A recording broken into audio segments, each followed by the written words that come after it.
I want to give you guys an analogy.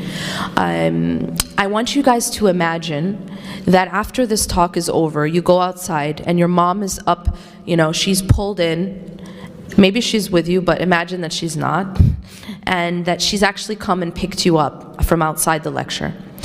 And you get in the car and she starts to drive. And as she's driving, you ask her, because you don't recognize the route that you're taking, you ask her, "Where are we going?" And she says to you, "Just wait, you'll see."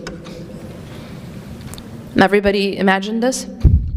How many of you at this point are calling the police because you're so frightened? Is there anyone who's at this point calling the police, calling 911? "I don't know where my mom's taking me. I'm really scared. I think she's gonna hurt me." Anyone? Okay.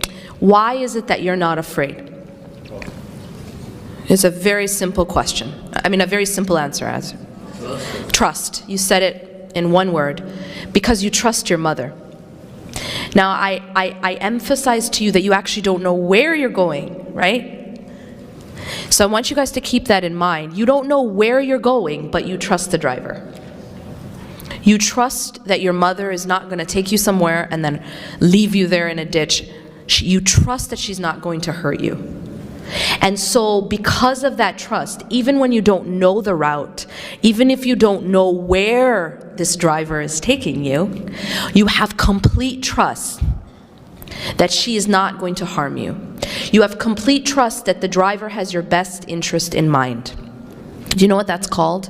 That's called husn al-dhan. That means that, see, many of us, we hopefully have husn al-dhan when it comes to our mothers.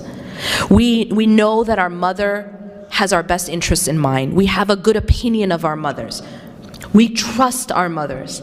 And because of that trust, and because of that good opinion, we don't panic even when we don't know where she's taking us.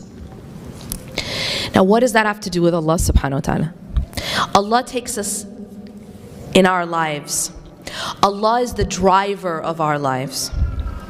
And yet many of us, when we don't know where He's taking us, we panic. We do that thing where you call the police and say, "I'm scared, I don't know where I'm going." We do that. But maybe we're not calling the police. We're calling our friend, or we're calling our family member, or we're whoever it is that we're calling. But that feeling of panic, that feeling of anxiety, is because we don't have enough trust and a good opinion of the driver. Maybe you've taken